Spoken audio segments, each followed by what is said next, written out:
Hola, Karin, ¿me estás escuchando? ¿Estamos en la clase correcta? Estaba fijando ahí el IDE por las dudas. ¿Cómo?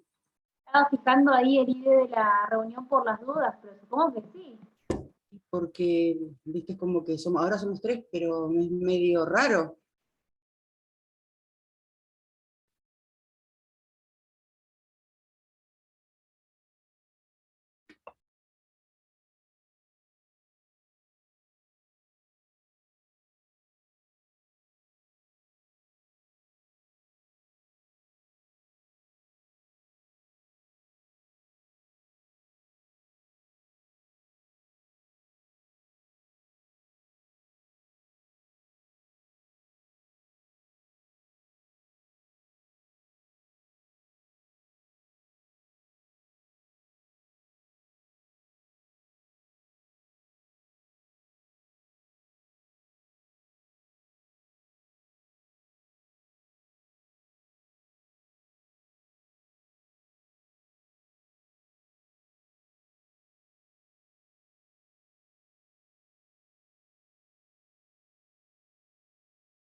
Ahí publicaron que empieza 20:30, chicos.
Hola, ¿me escuchan?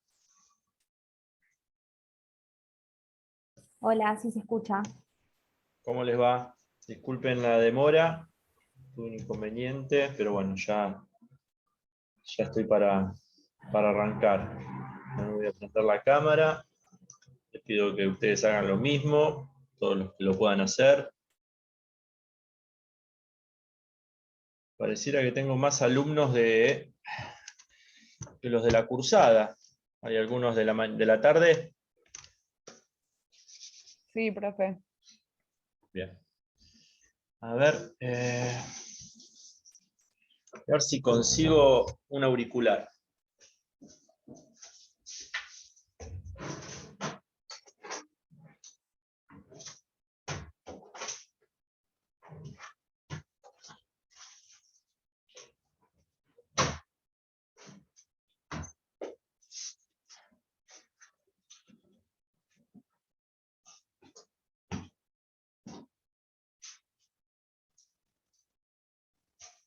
No, porque tengo mal sonido en la computadora y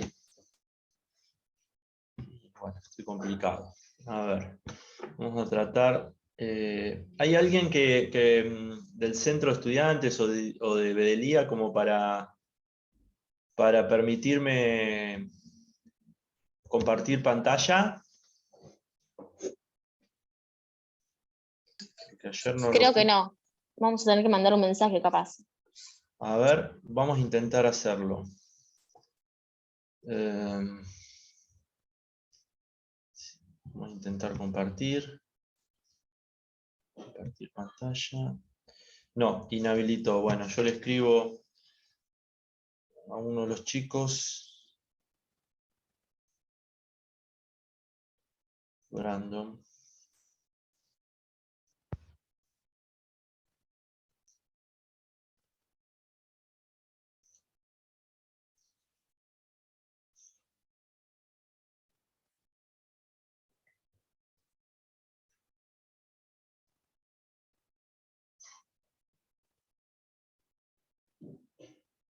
Bueno, vamos a arrancar viendo ahora cuando me contestan,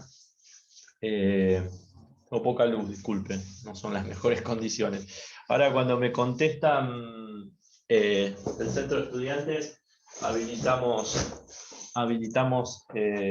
¿cómo es que se llama? El power que tengo para este tema. Bueno, vamos a ver sociedades comerciales. ¿De qué hablamos con este tema? Bueno, son sociedades constituidas en el extranjero, ¿no? Sociedades constituidas en el extranjero que van a tener algún tipo de actuación en nuestro país. Digo algún tipo de actuación porque el tipo de actuación que puede tener una sociedad constituida en el extranjero es bastante variado, ¿no? Pueden ir de actos mínimos al desarrollo en sí de su objeto social. Con lo cual, estas sociedades, lo que nos vamos a preguntar primero es el reconocimiento que podemos darle para que una agrupación de personas que se constituye en el extranjero tenga un reconocimiento en nuestro país como persona jurídica, es decir, esa agrupación de personas, ¿por qué nosotros vamos a darle reconocimiento en nuestro país y de qué manera? Para que puedan actuar, ya sea a través de actos mínimos, como les decía, o hasta el desarrollo en sí de su objeto social, ¿no? En este sentido, en cuanto a cómo tratar a estas sociedades constituidas en el extranjero, las diferentes legislaciones tienen diferentes comportamientos a la hora de aceptarlas, ¿no? Y esos comportamientos van desde una hospitalidad absoluta, es decir, hay un reconocimiento pleno de derechos, a una inhospitabilidad absoluta. En ese sentido, Goldsmith particularmente dice que la hospitalidad absoluta es esto que yo les decía, ¿cómo es que se llama? El reconocimiento pleno de derechos, Luego hay una inhospitabilidad absoluta, es decir, no se reconoce ningún tipo de actuación de sociedades constituidas en el extranjero. Y luego tenemos relativa o condicionada, es decir, relativa es respecto a algunos actos, y condicionada es cuando se condiciona a partir de determinados requisitos, ¿no? Esos son los diferentes comportamientos que van a tener las legislaciones con respecto al reconocimiento de las sociedades constituidas en el extranjero, ¿no? Particularmente nuestro país es un país hospitalario para el accionar de sociedades constituidas en el extranjero. La máxima hospitalidad se da con respecto a un tipo de actos que son los actos aislados, donde no se requiere demasiados requisitos más que la inscripción, luego la registración de esos actos en un registro que después vamos a ver cuál es, y no mucho más, ¿no? Y después, sí, para el desarrollo del objeto social de una sociedad constituida en el extranjero, el desarrollo del objeto social en nuestro país, hay algunas condiciones extras que se piden. Pero bueno, la máxima hospitalidad se da en ese sentido. Hay diferentes sistemas para el reconocimiento de la personalidad jurídica. Esto lo menciona Hoff en su libro, el sistema de reconocimiento individual. Alguien me escribió, a ver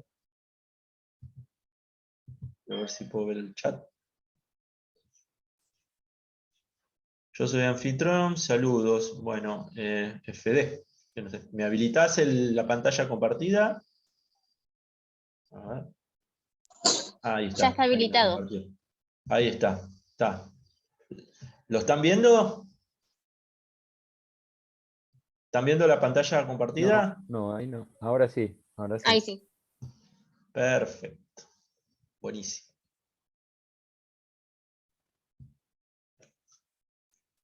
Ahora sí, estoy más ¿Después guiado. subirá el PowerPoint al campus?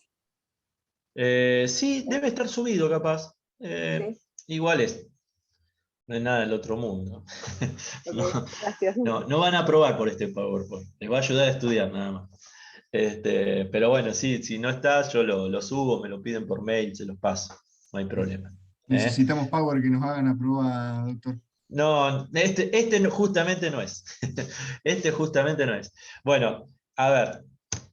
Vamos a ver. Bueno, acá tienen los comportamientos de las legislaciones en torno a las sociedades extranjeras. Esto que le mencionaba, hospitalidad absoluta, inhospitabilidad absoluta, hospitalidad condicionada y la limitada. La limitada, como les decía, para ciertos Profe, tipos está en la de primera filimina. No sé si pasó o quedó en la primera.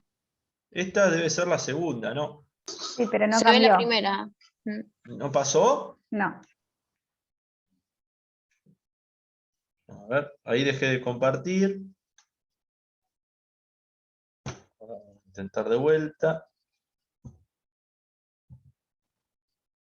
¿Ahí están viendo algo? Ahí Bueno, sí. sí, bien. Bárbaro. Bueno, les decía, acá están las cuatro clases de hospitalidad. Absoluta, inhospitabilidad absoluta, y luego la hospitalidad condicionada y la limitada. Esto que yo les definía hace un rato. Bien. A ver si pasa. La siguiente. Bien. Ahí están leyendo sistema de reconocimiento de la personalidad jurídica de las sociedades extranjeras, ¿no? Bien. Estos sistemas son tres, son los sistemas de autorización individual, sistema de autorización colectiva y sistema de reconocimiento de pleno derecho. Los sistemas de autorización individual se reconoce individualmente a cada sociedad, cuando así lo pide, dentro de la legislación, o en realidad las autoridades administrativas de un Estado, ¿no? este sistema se hace por un acto expreso, ¿no? Donde se le reconoce a la sociedad esa personalidad jurídica. Luego está el sistema de autorización colectiva. Habitualmente, dice Hoff, es por un sistema de ley, de decreto y demás, o decreto, digo, donde se reconocen a una cantidad de sociedades de un país determinado y generalmente es por una cuestión de reciprocidad, ¿no? Es decir, yo te reconozco las sociedades tuyas siempre y cuando en el país donde las sociedades de mi país van a actuar, puedan ser reconocidas. Entonces este sistema de autorización colectiva tiene más que ver con la situación de reciprocidad de reconocimientos de personalidad jurídica a sociedades constituidas en el extranjero. Finalmente, el sistema de reconocimiento de pleno derecho es el que tenemos nosotros en la Argentina, donde las sociedades pueden actuar una vez que están constituidas de acuerdo a derecho o conforme a derecho en su lugar de constitución, ¿no? El principio general en materia societaria que rige la existencia de la sociedad es que la sociedad constituida en el extranjero se rige en cuanto a su existencia y forma por las leyes del lugar de constitución, ¿no? La existencia y forma de las sociedades se rige por el lugar de su constitución. Esto está dado por el artículo 118 de la Ley de Sociedades Comerciales. Ustedes van a ver, en este tema particularmente, van a estudiar estos artículos, del 118 al 124 de la Ley General, como se llama actualmente, la Ley General de Sociedades Comerciales, ¿no? Este es el principio general, ¿no? Que en cuanto a la existencia y la forma de estas sociedades, es decir, qué formas reconoce determinado estado de sociedades, lo rige ese mismo estado donde la sociedad se constituyó. Siempre recuerden una cosa, la sociedad, vamos a calificar en realidad lugar de constitución, ¿no? Porque lugar de constitución hay que calificarlo. ¿Y cómo lo calificamos? Bueno, lo calificamos entre otras normas, por ejemplo, con el Tratado de Montevideo, que dice que el lugar de constitución es el lugar donde se juzguen cumplidas todos los requisitos que requiere la ley para el reconocimiento de su personalidad jurídica, ¿no? Eso dice el Tratado de Montevideo. Perdón, con Tratado de Montevideo no, yo dije, en realidad CIDIP 2, perdón, sobre conflicto de leyes en materia de sociedades mercantiles. CIDIP 2 del año 79. Dice, por la ley del lugar de constitución se entiende la del Estado donde se cumplan los requisitos de forma y fondo requeridos para la creación de dichas sociedades. Eso dice la CIDIP 2 sobre conflicto de leyes en materia de sociedades mercantiles.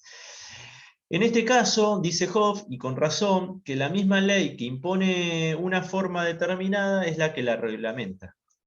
Es la misma ley la que impone la forma determinada, es la misma ley que la reglamenta. ¿Se acuerdan a qué suena esto? Forma de los actos jurídicos.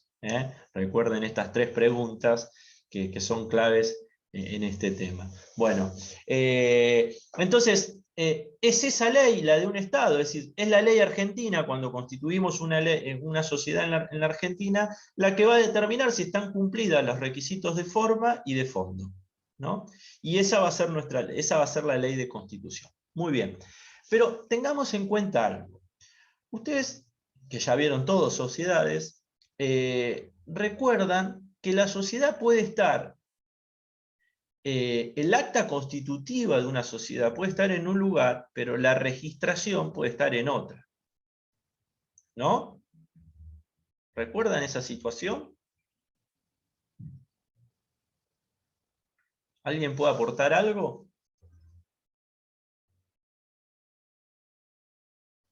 No sé si se refiere a que uno puede celebrar el contrato de sociedad en un lugar, pero después lo registra en otro estado, por ejemplo. Muy bien, es eso, bien, muy bien, Pablo. Refiere a eso, es decir, a la posibilidad de decir, bueno, vamos a hacer el acto constitutivo El contrato constitutivo donde desarrollamos todas las acciones que tenemos, el objeto social, la participación societaria, la gerencia, la administración, todas las cuestiones que tienen que ver el capital de la sociedad, lo hacemos aquí en Mar del Plata. Ahora, lo vamos a ir a registrar o la vamos a ir a inscribir al Uruguay, porque nos interesa la legislación uruguaya. ¿Cuál va a ser la ley del lugar de constitución?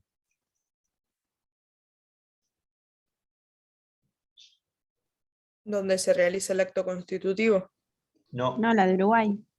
la de Uruguay, porque es la ley uruguaya la que le va a dar reconocimiento a esa sociedad y es la que va a juzgar que están cumplidos todos los requisitos de forma y de fondo para los cuales damos reconocimiento a ese tipo de sociedad. ¿Está claro? Bien. Bueno, entonces, principio general, la sociedad constituida en el extranjero se rige en cuanto a la existencia y forma por las leyes del lugar de constitución. Existen diferentes modelos para hacer un reconocimiento que rigen, en realidad, la existencia y capacidad de las personas jurídicas. Estos modelos son tres.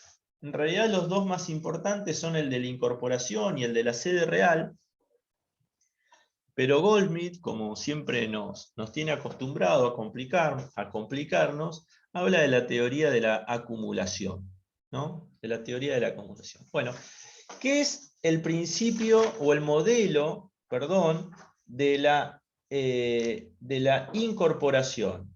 Bueno, la teoría de la incorporación o modelo de la incorporación lo que va a decirnos es que la sociedad se incorpora, le damos el reconocimiento del lugar donde se constituye. El modelo argentino. La ley del lugar de constitución rige la existencia y forma de la sociedad.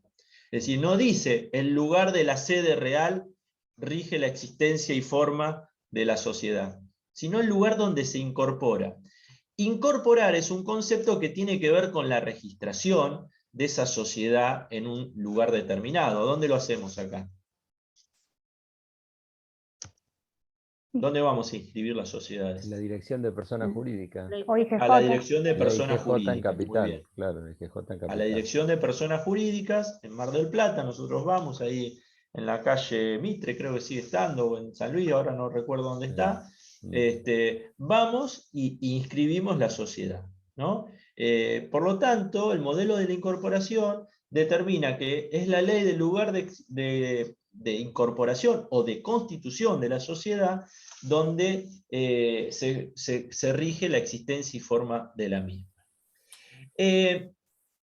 Este modelo tiene como argumentos a favor el hecho de respetar de alguna manera la voluntad de los socios, ¿no? Nadie mejor que ellos, dice Hoff, con mucha razón, nadie mejor que ellos para juzgar sobre las conveniencias o no de constituir una sociedad en determinado lugar. Es decir, si yo voy y quiero constituir una sociedad en las Islas Caimán, yo sabré por qué lo quiero hacer en las Islas Caimán y no hacerlo en la Argentina. ¿Está claro? ¿No? Ahora bien, en contra, ¿qué es lo que puede llegar a tener? ¿Cuál es el argumento en contra que puede tener esta teoría? El fraude. Puede haber un Fraude a fraude. la ley. Por eso di el ejemplo de las Islas Caimán. Digo, la posibilidad de realizar determinados actos para evadir leyes imperativas o leyes de aplicación inmediata, como por ejemplo serían en este caso las de control fiscal, ¿no? Cuando uno recurre a estos paraísos fiscales para la constitución de una sociedad que va a operar en otros lugares, lo hace para evitar determinados controles, ¿no? Entonces puede favorecer el fraude a la ley. Entonces ese es el argumento en contra. Pero voy a aclarar algo que siempre lo digo en todas las clases de privado de esta materia, de este tema particularmente. Cuando nosotros hacemos una constitución de una sociedad offshore en el extranjero, en un lugar con baja carga de tributación y demás, no necesariamente son sociedades ilegales o en fraude a la ley. ¿Está claro? ¿Y por qué digo esto? Porque una cosa es constituir una sociedad para lavar plata y otra para operar legalmente. Y que operás en diferentes lugares del mundo, entre ellos, por ejemplo, la Argentina, entre ellos quizás la Argentina, y lo que hago es buscar un lugar donde tenga baja tributación, donde tenga un secreto sobre los socios, porque no me interesa que figuren o que se den a conocer los nombres de los socios, pero no siempre digo que hay una sociedad constituida en el extranjero, y particularmente en uno de estos lugares, son sociedades ilegales, como muchas veces uno escucha en algún noticiero o en alguna información. No siempre es así, está claro, ¿no? Esto creo que lo vieron en sociedades, lo vieron en quiebra. Alguno podría estar en contra de lo que estoy diciendo, ¿no? Pero lo cierto es que una sociedad que está constituida, no voy a las Islas Caimán, en el Uruguay, que es un lugar donde se constituían muchas offshore, no necesariamente son sociedades ilegales y operaban aquí. El problema está cuando esas sociedades que se constituyen en el extranjero tienen su principal objeto en nuestro país. Ahí sí entran los controles nacionales, por más que estén constituidas en el extranjero, porque su principal objeto se desarrolla en nuestro país. Ahí rige el 124 de la Ley General de Sociedades. ¿Está claro esto? Bueno, cualquier cosa van interrumpiéndome, porque como estoy con el Power, yo no les veo las caras a todos. Bueno, el otro modelo es el modelo de la sede real. Muy sencillo de explicar el modelo de sede real. Es decir, en vez de tomar en valor el lugar donde se incorporó la sociedad, donde se constituyó, lo que voy a tomar en valor es el lugar donde funciona esta sociedad, ¿no? Donde está la sede. Este modelo, dice Hobbes, obviamente previene el fraude a la ley, está claro, ¿no? Porque voy a ver el lugar, fíjense que el 124 habla del principal objeto o sede de la sociedad. En este caso, obviamente que previene. El gran problema que tenemos, sobre todo cuando hablamos de sociedades constituidas en el extranjero, que son sociedades que tienen sus negocios en diferentes países, en diferentes estados del mundo, y cómo determinar, o cuál sería la posibilidad de determinar cuál es la sede real para hacerle valer la ley de ese lugar. ¿Está claro? Ese es el inconveniente que puede tener esta materia. Finalmente, Goldsmith, les decía, nos habla de la teoría de la acumulación, ¿no? De la teoría de la acumulación, donde en principio se aplica el modelo de la incorporación, es decir, vamos a considerar la ley del lugar donde la sociedad se constituyó, pero en algunos puntos, en algunas situaciones, dice Goldsmith, para proteger los derechos de acreedores, sobre todo, vamos a aplicar la ley del lugar donde se funciona la sede real de esa sociedad. Esto es más o menos el 124. El 124 podría andar por esta teoría. En la idea de nuestra ley, sobre todo de nuestra ley de sociedades general de sociedades comerciales. En el sentido de, nosotros tomamos el modelo de la incorporación, pero el 124 nos lleva al lugar de la sede real. Es decir, no nos importa dónde se constituyó, sino que nos importa dónde está funcionando esta sociedad. ¿Está claro? Bien. Este tema no tiene nada que ver con el tema de la nacionalidad de las sociedades extranjeras. No tiene nada que ver con la nacionalidad de las sociedades extranjeras. ¿Y qué quiero decir que no tiene nada que ver con el tema de la nacionalidad de las sociedades extranjeras? La nacionalidad de las mismas es un tema de derecho público y no es un tema de derecho privado. ¿Mm? No es un tema de derecho privado, sino que es de derecho público. Hobbes les da un caso, en realidad habla de dos, habla del tema del Banco de Londres, que operaba en Entre Ríos, pero también les habla de un caso que es el de la Barcelona Traction, ¿no? Que es como el que generalmente damos, ¿no? El de la Barcelona Traction Lion Power. La Barcelona Traction era una sociedad incorporada en Canadá.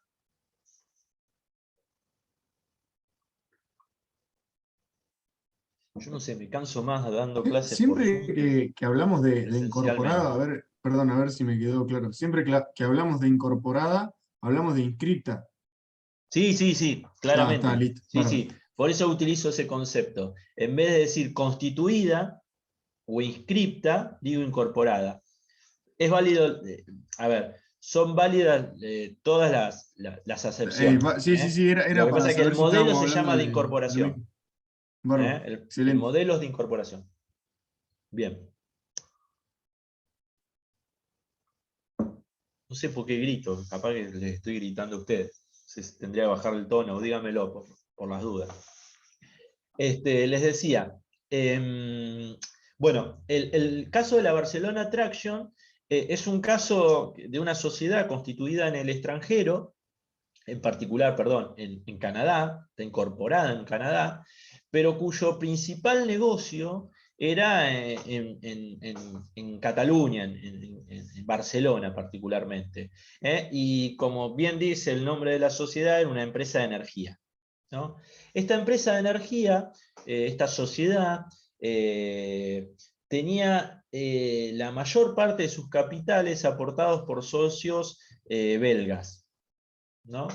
Entonces, como se declara la quiebra, de la sociedad, este caso llega a la Corte Internacional de Justicia, se presenta el Estado belga prohijando a sus accionistas en protección de los mismos, en protección en favor de ellos, que sean los deudores, en definitiva, los fallidos, parte, digo, de la sociedad, para protegerlos de los acreedores.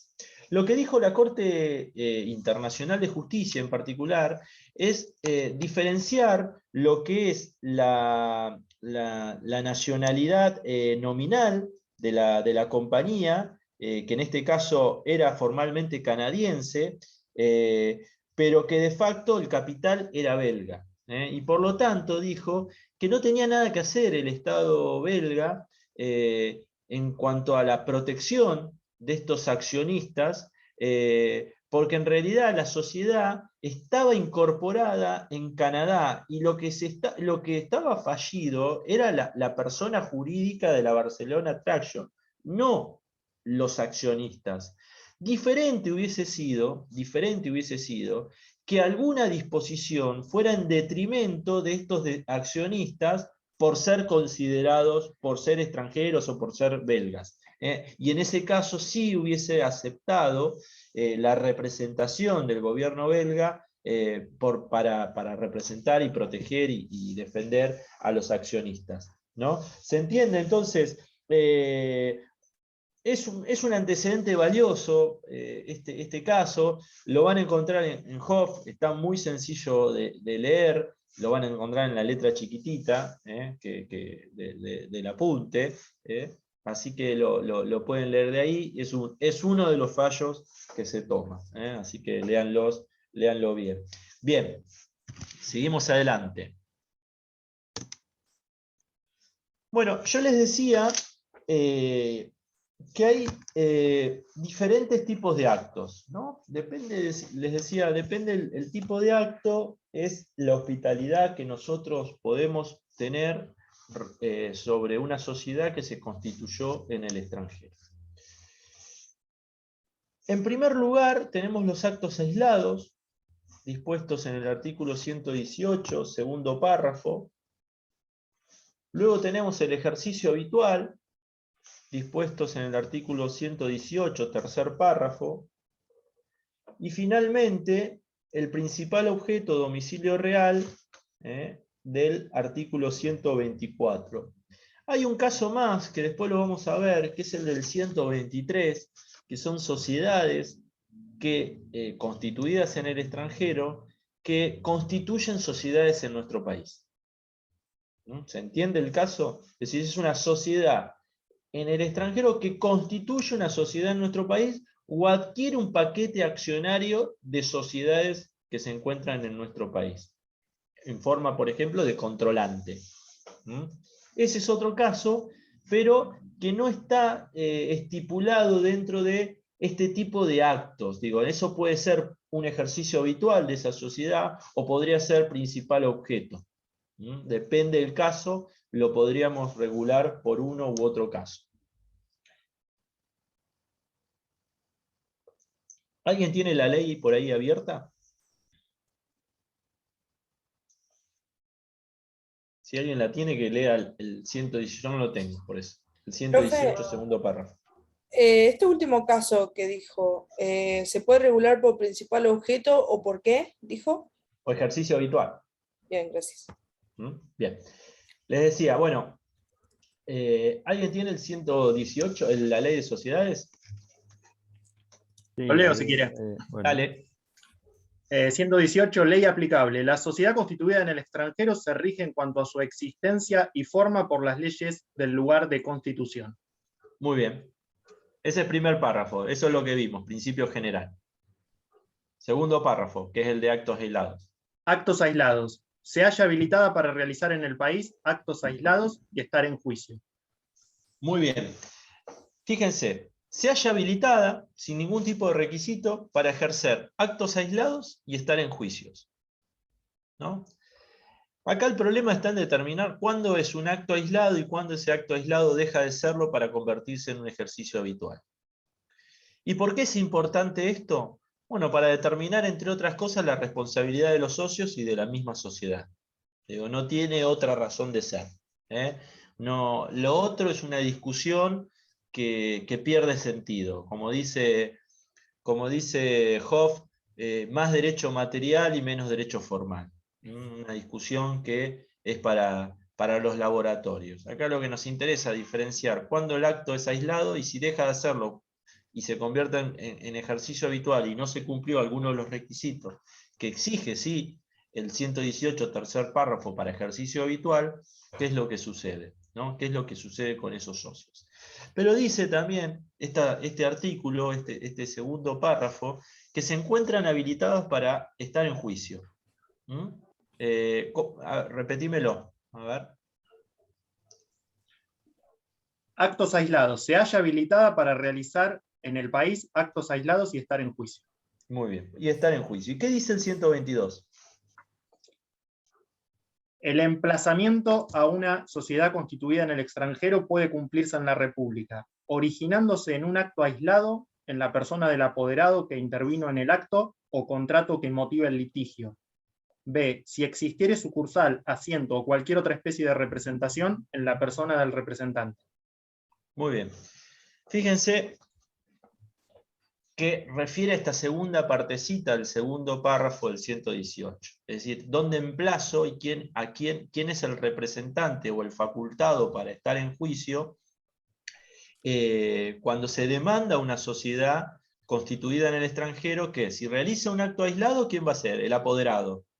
Y si realiza ejercicio habitual o ya tiene sucursal, se entiende que tiene ejercicio habitual o incluso principal objeto, es al representante, ¿no? De esa sociedad constituida en el extranjero. Entonces, las sociedades constituidas en el extranjero que no realizan ejercicio habitual, es decir, que no dan cumplimiento a todos los requisitos de inscripción que fija el 118 tercer párrafo, y menos aún tienen su principal objeto o domicilio real en nuestro país, pueden estar en juicio igualmente. Y el fallo o el antecedente jurisprudencial, el leading case en este caso, es el que figura también en el libro, que es el latillo. El latillo es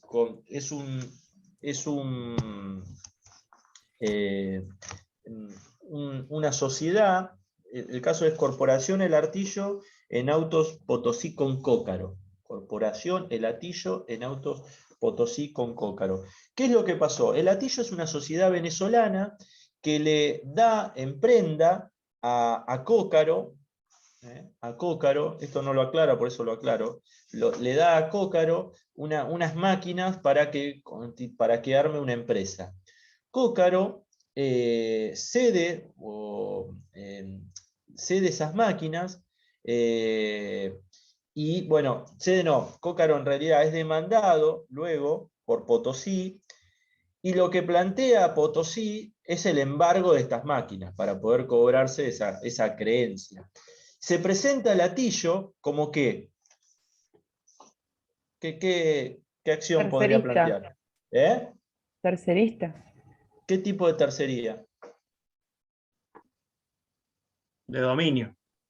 Muy bien, muy bien. Ahí está, una tercería de dominio. Bien, aprobó con práctica 2. Con Casa, no sé con quién tienen, con Del Cerro. Bueno, bien. Una tercería de dominio, no de derecho, en este caso, de dominio, porque se está planteando el dominio de unas máquinas. Muy bien. Entonces, se presenta el Atillo diciendo, no, pará, esas máquinas que vos vas a rematar son mías, no son de Cócaro. Obviamente que lo que plantean es la falta de legitimación del Atillo, porque el Atillo no era una sociedad que operaba en nuestro país. Sin embargo, por el 118, segundo párrafo, la última parte, habilita a las sociedades extranjeras a estar en juicio aún no teniendo actividad en nuestro país. ¿Está claro? O teniendo un acto aislado. Fíjense, la prenda, la prenda, bien digo, el comodato, perdón, de máquinas para la constitución de una sociedad. Muy bien. ¿Cuándo es un acto aislado y cuándo no? Es una cuestión de criterios, ¿no? Y es una cuestión de hechos también, que habrá que determinar en cada circunstancia. La doctrina ha hablado que se trata de actos aislados, los actos ocasionales. Un acto ocasional es un acto aislado. Un acto ocasional, ¿por quién? Por parte de una sociedad constituida en el extranjero. Otros han dicho que son los actos ajenos al giro social, los actos aislados. También dicen que son actos aislados los actos que una sociedad que no tiene sucursal en nuestro país y realiza algún tipo de acto. Y finalmente, el criterio que yo creo que es el que debe primar es un criterio cuantitativo, cualitativo, circunstancial. Cuantitativo, cualitativo, circunstancial, es el que menciona Hoff en su libro y es el que yo comparto que es el que debería primar. ¿Y por qué? Cuantitativo, es decir, ¿cuántos actos está realizando esa sociedad extranjera en nuestro país? Cualitativo, ¿qué tipo de actos corresponden o no corresponden a su objeto social? ¿Y en qué circunstancias los está realizando? Todo esto va a darme la pauta de una situación de hecho que va a tener que juzgar aquel que diga que la sociedad está cumpliendo o incumpliendo con el 118 tercer párrafo. Porque si la sociedad realiza un acto que ella considera aislado y no lo es, porque nuestra legislación, o nuestra legislación no, sino aquel que tenga que resolver o que juzgar o controlar, diga que no lo es, esa sociedad va a tener un tipo de responsabilidad, que son las responsabilidades que fijan a partir de los artículos 20, 21, 22 de la Ley de Sociedades. Entonces, no necesariamente un solo acto puede ser un acto aislado. Por eso este criterio cuantitativo, cualitativo y circunstancial. Puede ser un solo acto, pero depende qué tipo de acto. Puede ser ejercicio habitual y no acto aislado. Así se resolvió en el año 1921 en el caso Frinet, que ahí menciona que es la compraventa de un inmueble para luego ponerla en alquiler por parte de una sociedad. Eso se consideró que no es un acto aislado y que es un ejercicio habitual de la sociedad constituida en el extranjero.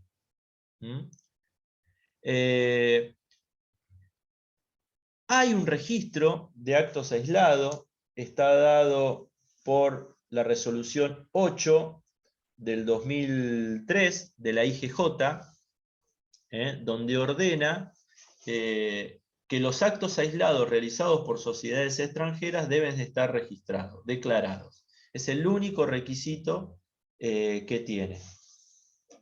Es el único requisito que tiene. ¿Vamos bien hasta ahí? Sí, sí, perfecto. ¿Vamos bien? ¿Alguna duda? Ya mencioné 3 casos. Fíjense que en esto tenemos ya 3 casos. El caso de la Barcelona Traction, nacionalidad de las sociedades extranjeras. El caso del Latillo, legitimación procesal para actuar en juicio. Siempre recuerden, 118, segundo párrafo, y 122 para este caso.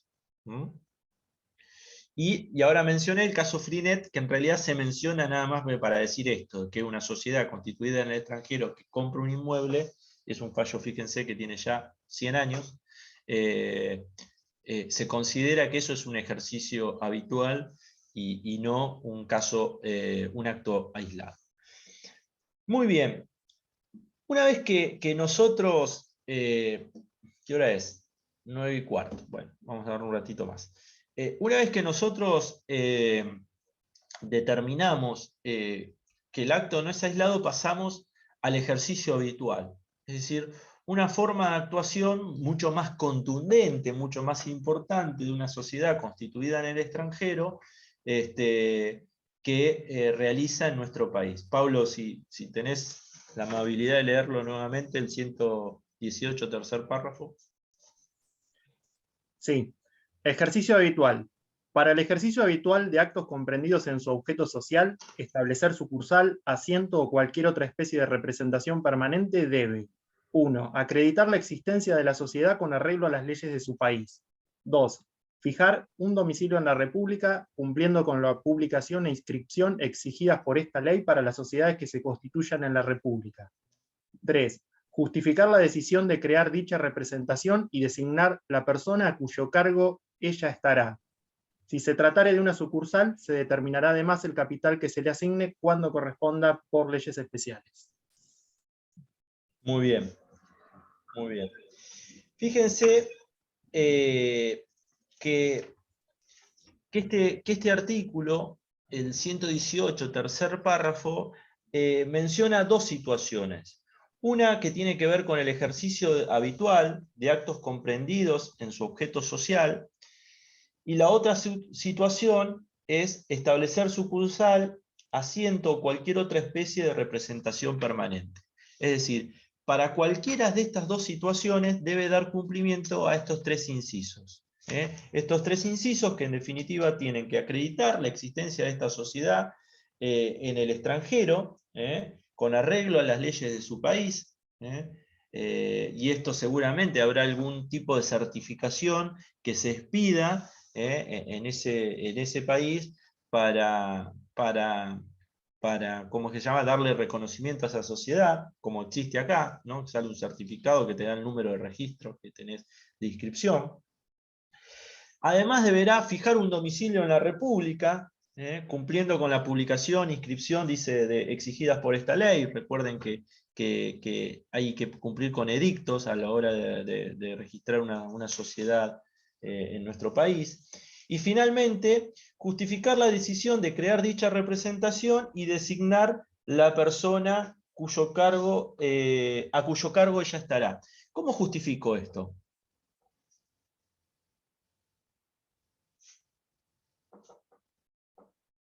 Con la resolución de la asamblea donde se designó a la persona.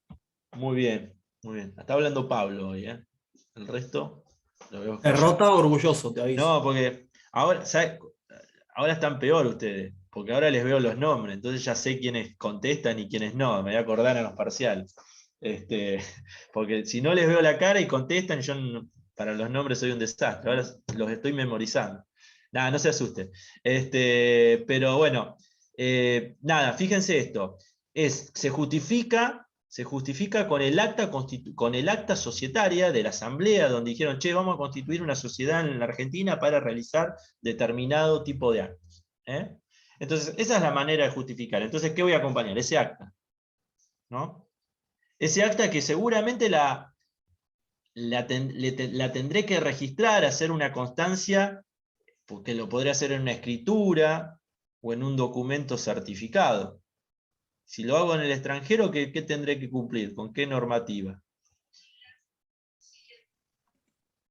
No contestes, Paula. Traducción, apostillado. ¿Con? Traducción, apostillado, depende del país. Apostillado. Estamos apelando a lo que estuvimos viendo la semana pasada. Recuerden qué tipo de documentación tienen vocación de apostillado. Pueden ser incluso instrumentos privados que tengan firmas certificadas. Entonces, de esa forma, fíjense cómo mezclamos todo. Lo pregunto, van a rendir oral y no va a ser tan complicado el parcial, así que van a probar todos. Pero bueno, por ahí alguno llega un oral. ¿Es oral? No, oral, digo. No, perdón, pará, escrito, ¿cómo que oral? escrito. No. Perdón, me equivoqué. No me hagas asustar. Son las 9 de la noche, a esta hora no tiene el examen.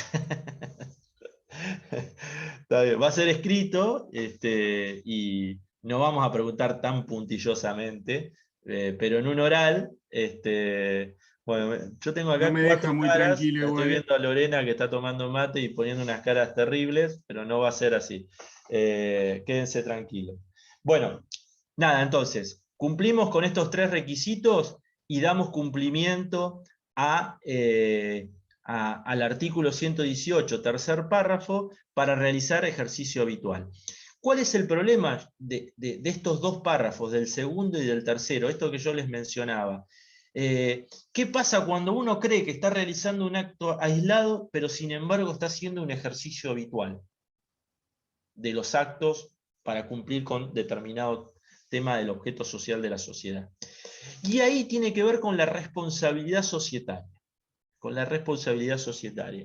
¿Cómo se resuelve esto? Bueno, se resuelve con los artículos 21, 22, 23, 24 y 25 de la Ley General de Sociedades.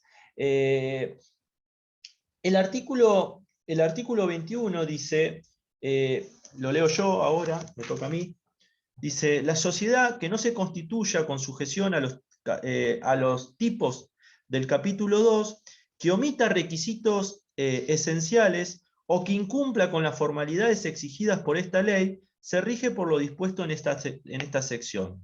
Esta sección es la sección 4ª de la Ley de Sociedades Comerciales, ¿no? Fíjense que estas sociedades, entonces digo, que omitan requisitos esenciales, que incumplan con formalidades exigidas por la ley, y lo que aquí aplicaría, que es esta parte, incumpla con las formalidades exigidas por la ley, se van a regir por estos artículos. Se van a regir por estos artículos. Estos artículos, particularmente el 23, el 24, 25 y 26, hablan de la responsabilidad de los socios. De la responsabilidad de los socios. Esta es la importancia entre cumplir con los requisitos o no cumplir con los requisitos cuando el acto deja de ser aislado y se convierte en ejercicio habitual.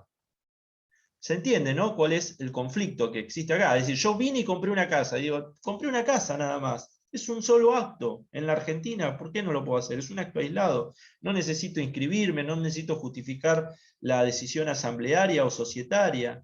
No necesito fijar un domicilio. Vine y compré una casa. Bueno, no, pero mirá, la jurisprudencia argentina, y particularmente el organismo de control, la IGJ, determina que para este tipo de actos son considerados ejercicio habitual. Por lo tanto, tenés que dar cumplimiento a el 118 tercer párrafo. Y si no lo haces, la responsabilidad de tus socios va a ser de esta manera. ¿Qué dice el 24? Responsabilidad de los socios del artículo 24 dice, Los socios responden frente a los terceros como obligados simplemente mancomunados y por partes iguales, salvo que la solidaridad con la sociedad o entre ellos o a una distinta proporción resulten de una estipulación expresa respecto de una relación o conjunto de relaciones, de una estipulación del contrato social en los términos del artículo 22, 3, de las reglas comunes del tipo que manifestaron adoptar y respecto del cual se dejaron de cumplir requisitos sustanciales o formales. Primero, entonces, ¿la responsabilidad cómo es? Mancomunada. Simplemente mancomunada. ¿Cómo? Disculpe, escucho muy bajito yo. Mancomunada. Mancomunada, dijeron, ¿no? Exacto. Bien. ¿Qué diferencia hay entre responsabilidad mancomunada y solidaria? En la mancomunada cada uno de los socios responderá por su parte. Muy bien. ¿Y en la solidaria? Responden todos. Todos solidariamente. responden por el todo. Claro. Por el todo, muy bien. Entonces dice, la responsabilidad de los socios, cuando no se da cumplimiento a requisitos esenciales, que determina el 22, y en este caso esos requisitos en realidad son los determinados por el 118, tercer párrafo, la responsabilidad de esos socios de esa sociedad constituida en el extranjero es mancomunada. Mancomunada y por partes iguales, dice, ¿no? Salvo que la solidaridad resulte, y ahí estipula una serie de situaciones. Dice, de una estipulación expresa respecto de la relación o conjunto de relaciones, es decir, de los actos que realicen, de una estipulación del contrato social, es decir, que la solidaridad surja del mismo contrato social, o que la solidaridad resulte del tipo societario adoptado. ¿Recuerdan cuáles son las sociedades en las cuales los socios responden solidariamente y no mancomunadamente? Sociedades solidariamente colectivas, sociedades de personas. ¿Cómo? Sociedades de personas, sociedades colectivas. Muy bien, muy bien. ¿Se dan cuenta? ¿Cuál es la importancia? Claro. Ahí es solidaria y es ilimitada, ¿verdad? Así es. Tipo de sociedades. Eso. Ahí está. Muy bien, es solidaria y ilimitada. A ver, entonces, la importancia de saber, de cumplir o no con estos requisitos tiene que ver con la responsabilidad de los socios. Es ahí donde Hoff dice, más derecho material y menos derecho formal. Es decir, no discutamos qué es lo que pasa. ¿Por qué? Porque algunos dicen que si incumple se trata de una sociedad irregular.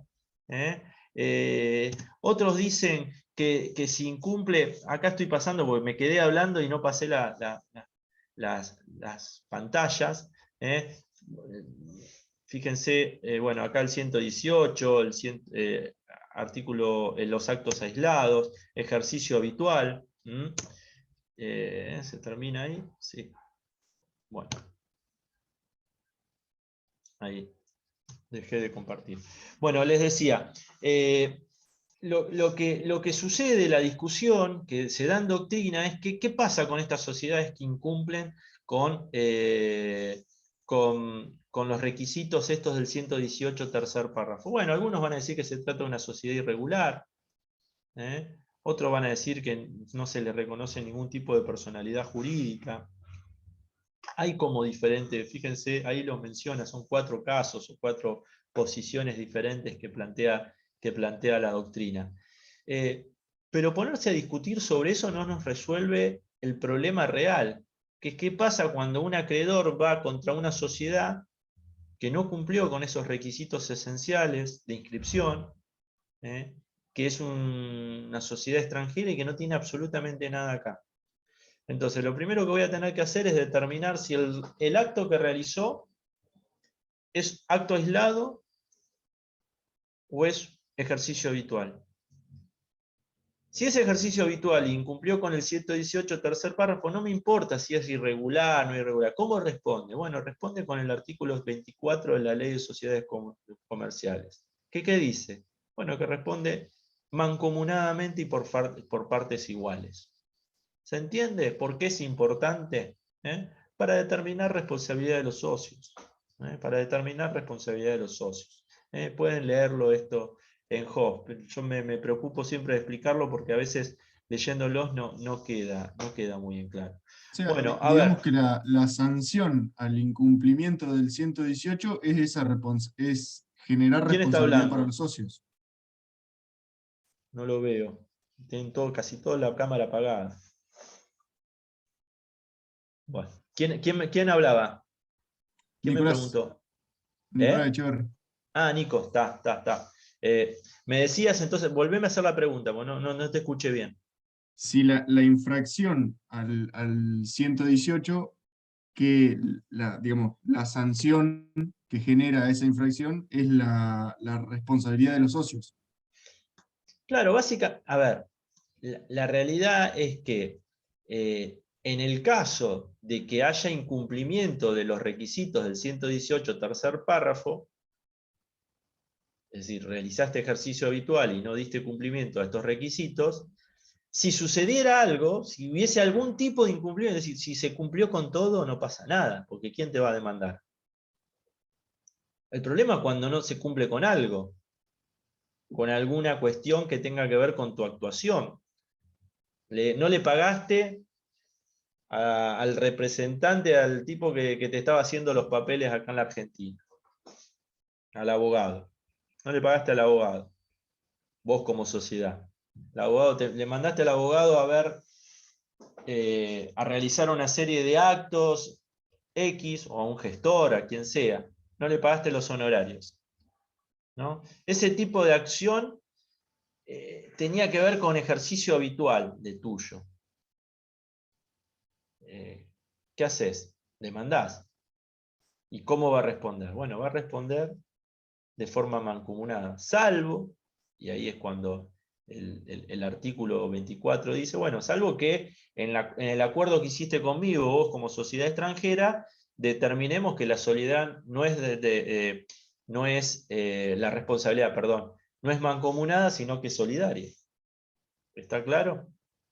O surge esa responsabilidad de otro tipo, esa responsabilidad, digo, es solidaria porque el objeto social de la sociedad así lo estipula, o porque el tipo societario así lo dice.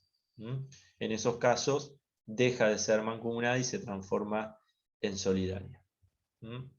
Bien. Y media, una horita dimos. Para la clase que viene vamos a seguir con sociedades. Yo no voy a agotar el tema hoy, porque vamos a ver el 124, y particularmente con el 124 vamos a ver un fallo, que es muy largo, pero que lo pueden leer porque está explicado entero, que es el caso de Compañía General de Negocios, que si no me equivoco ya lo vieron. ¿O no?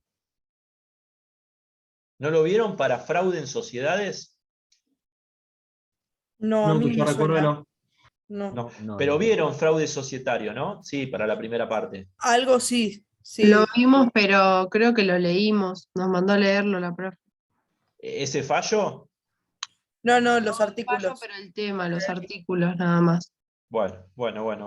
Vamos a ver el 124 y vamos a ver Compañía General de Negocios, que es un fallo de una sociedad constituida, incorporada en el Uruguay, pero cuyo principal objeto se desarrollaba en Capital Federal, que tenía que ver con, era una cueva financiera, captaba fondos. No van a poner eso en el parcial, porque los mata Ayala. Está grabando, me va a matar a mí Ayala. Los matamos todos, me voy a hacer cargo todo. Pero bueno, nada, básicamente era eso, captaba fondos aquí en la Argentina y los sacaba sin ningún tipo de control fiscal impositivo hacia el Uruguay, ¿no? Hay una quiebra, se pide la quiebra de esta sociedad, y se plantea la situación de si esta sociedad podía pedirse o no la quiebra aquí en la Argentina.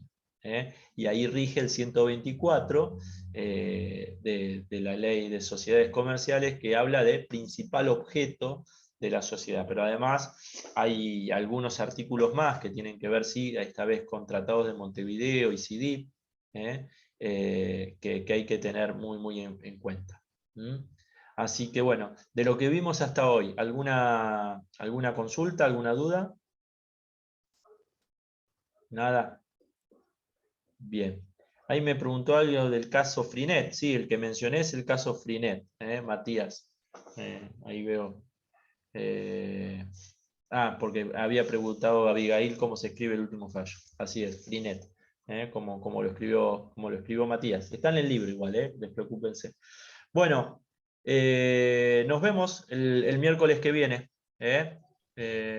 Buena semana. Bueno, Hasta luego. gracias. Gracias, profe. Gracias.